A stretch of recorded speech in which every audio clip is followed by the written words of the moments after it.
I did it. I actually did it. I successfully had a baby. So welcome to my channel, guys. My name is Alana Nicole Smith. I am now 5.5 weeks postpartum, so I thought I would do my birth video because if I leave it any longer, I'm not going to remember anything. So yeah, I thought I have to film this video. It'd be great for me to look back on anyway, just so I can remember my birth because I can barely remember it as it is now. Basically, I had a low-risk pregnancy. I didn't find out if I was having a boy or a girl, and my due date was the 7th of August 2019. The only thing bad really during my pregnancy was the fact that I had hyperemesis gravidarum.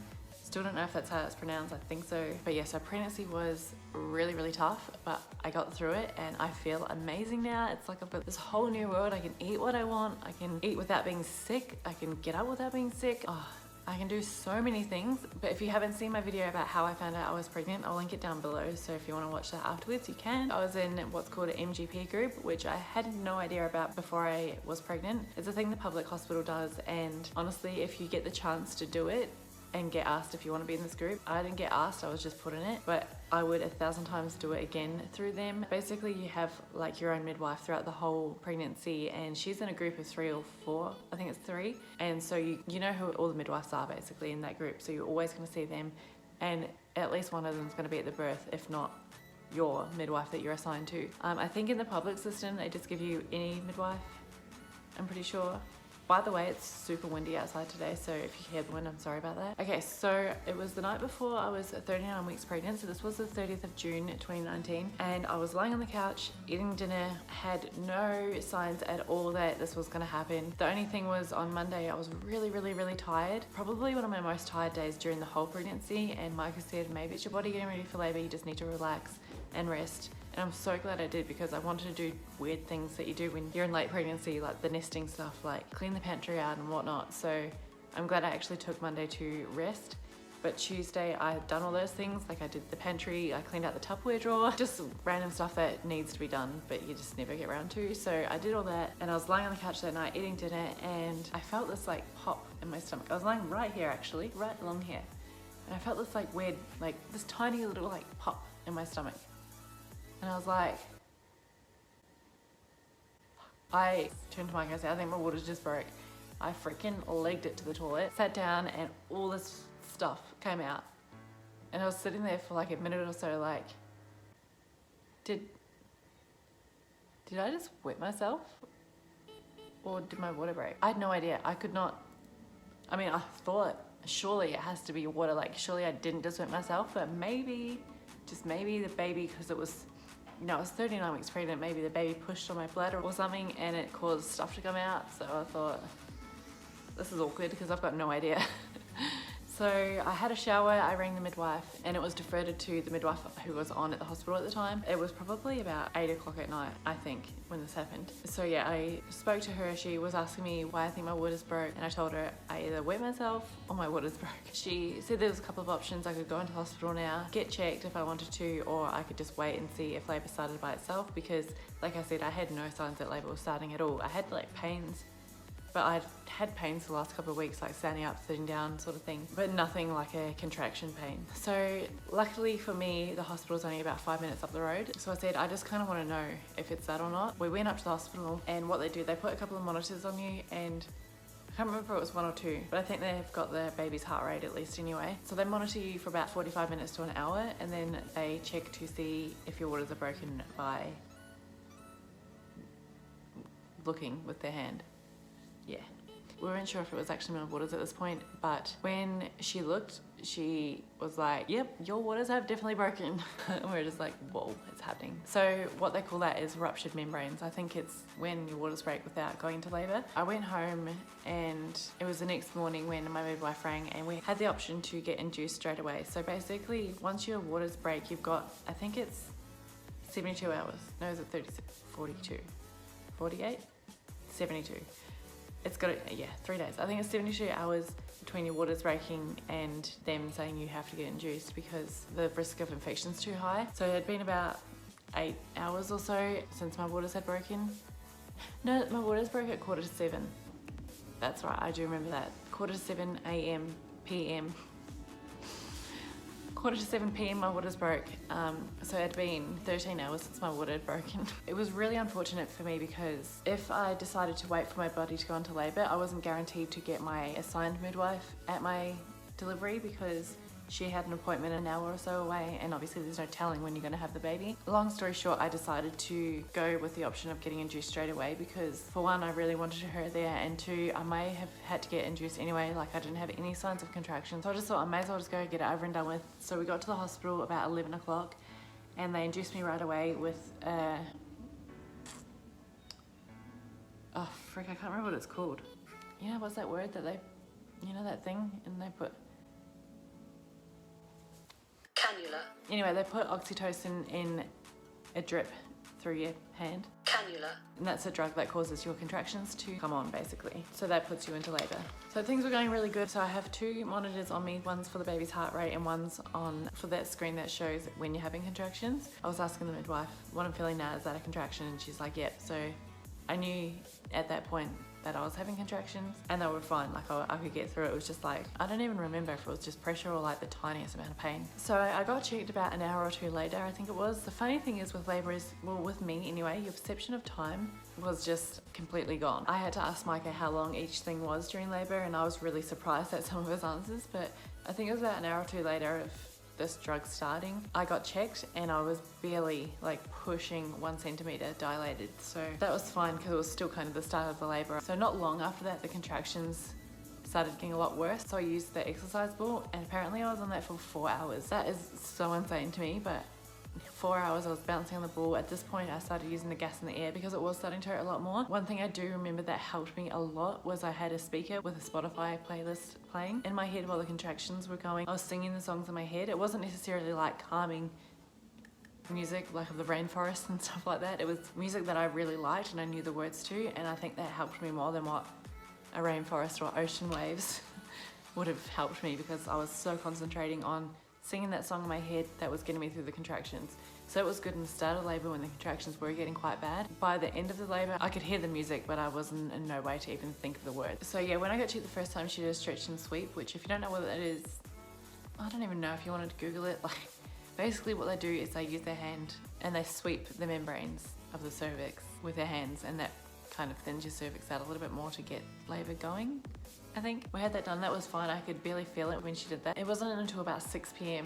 I started feeling the contractions really, really bad. So I got checked and I was just 1 centimetre then. So that was really disappointing because I thought if I was 1 centimetre, I'd be fine, no matter how long I was 1 centimetre for. But I was 1 centimetre here, and that was completely different to 1 centimetre a few hours ago. The pain level was so different to a few hours ago when I was pushing 1 centimetre. So this midwife did another stretch and sweep, and let me tell you, that was so painful. I had to use the gas and air for it. So yeah, I was really annoyed that I was only 1 centimetre then because I'd been in labour for, you know, over 7, maybe even 8 hours by then. But it was still like, you know, early labour, and that doesn't really count. That's still labour that you should be doing at home. I don't know if it's because I was induced that it made it a lot more painful. I don't know. I guess I'll never know. The thing with that stretch and sweep that she did was, although it was so sore and I hated her for it at the time, it was probably what got me there in the end and what got me there as fast as I did. So at this point I started trying different things for pain relief. I tried the beanbag and that was a fail. I couldn't do that at all because you basically just like lean over it like front ways,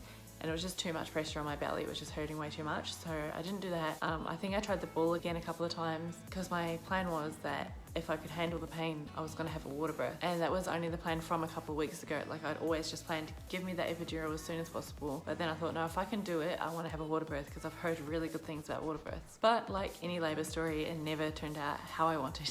So yeah, by this point I thought I'm gonna try the shower, because in late pregnancy, if I was not feeling great or feeling a little bit sore, I'd always get in the shower and have a really long hot shower, and I'd always feel really good after it. So that was the plan. If I was in a lot of pain, I thought I'll get in the shower first and try that. So in I went, and apparently I was in there for 2 hours, which is just insane to me because I thought it was 20 minutes. 2 hours I was in the shower. I was sitting there with my gas and air on a chair, and Micah was on a chair beside me with the shower head just spraying it all over me. And when I was in the shower, I remember begging for the epidural. I was just like, I can't do this anymore. It was so painful. I just remember like leaning over the chair. It was insane, the pain I was in, and I was like, nah.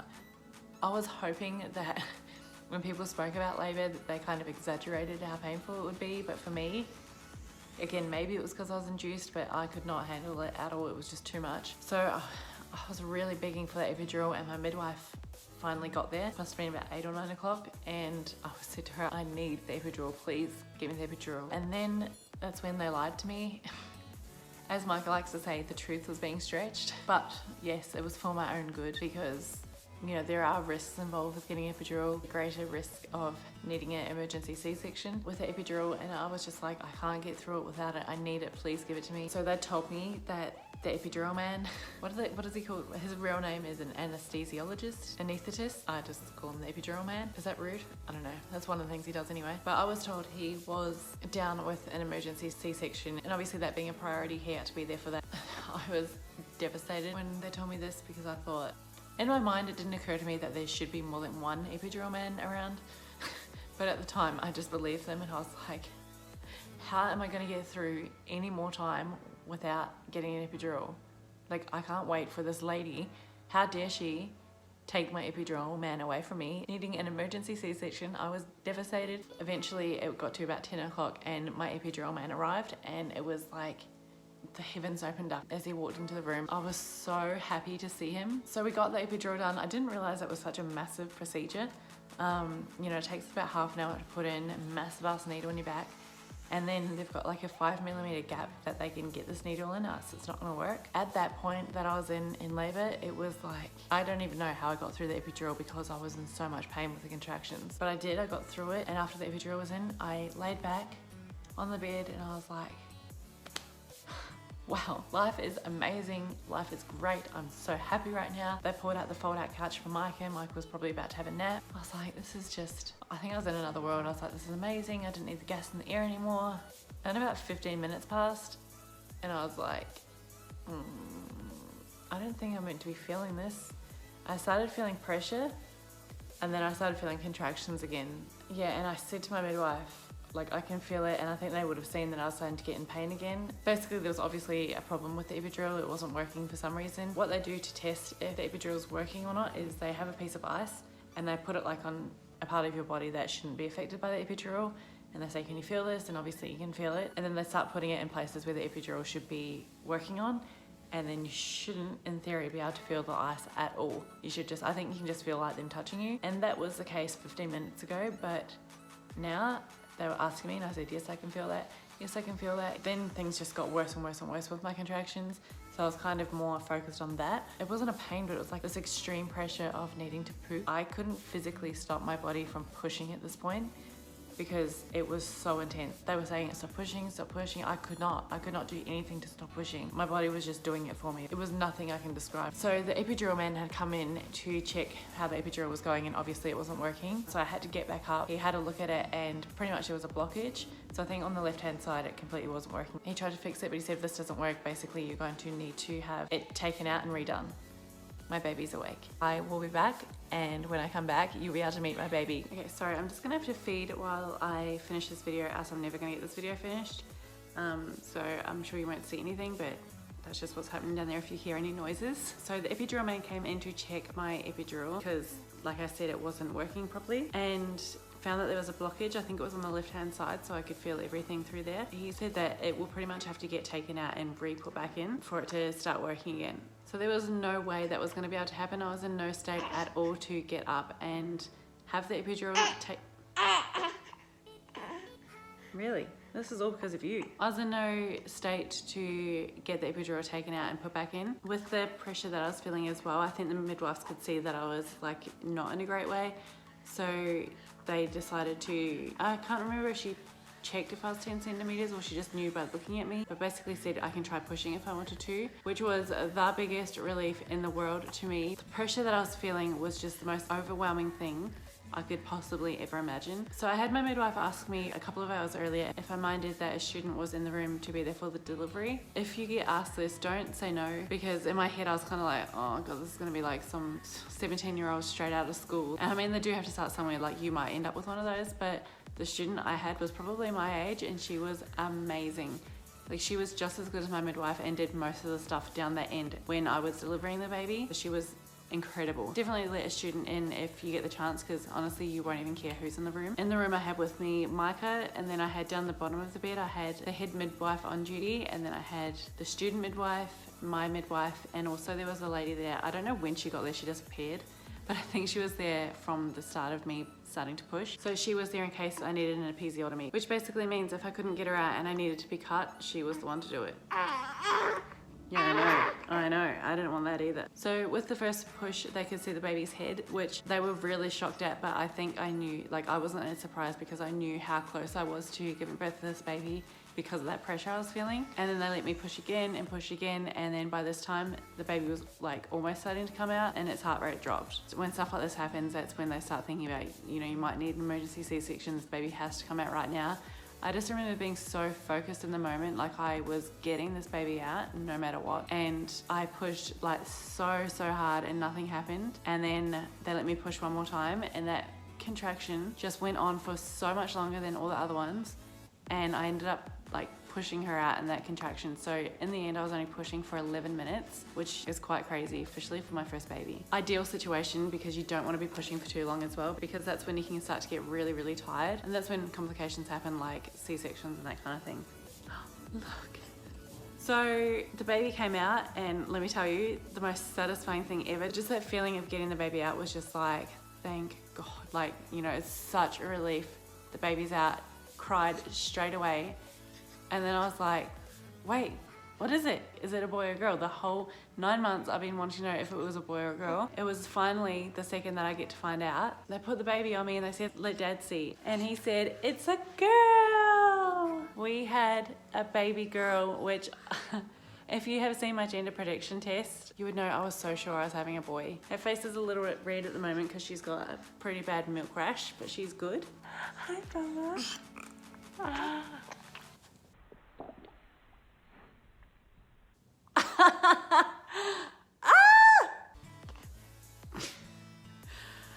Oh, you couldn't even make it up, could you? Anyway, that is the life of a new mum in a nutshell. You will get baby spew on everything, absolutely everything, all over you, all over your bed, all over your baby stuff. And you won't even care, honestly. It doesn't even bother me at all. He's a happy girl. Hi. Oh, she's smiling already. It's the cutest thing ever. So that was fun. So like I was saying, we had a beautiful, healthy baby girl. She was 4.035 kilos, which is the 93rd percentile, so the very upper end of the baby weight range. And she was 50 centimeters long on the dot. She was a big girl, but very healthy, so I couldn't ask for anything more, could I? Hello. Her first name is Amalia, and we call her Marley for short, and her middle name is Tani, after Micah's mum, her Gammy. After I had her, I obviously had to deliver the placenta. So you get an injection for the leg, and that kind of speeds up the process, and then they get the placenta out of you. I think that took about 20 minutes in total. So obviously, the bigger the baby, the bigger the risk of tearing is. I had 2 tears, a 2nd degree tear, and a graze.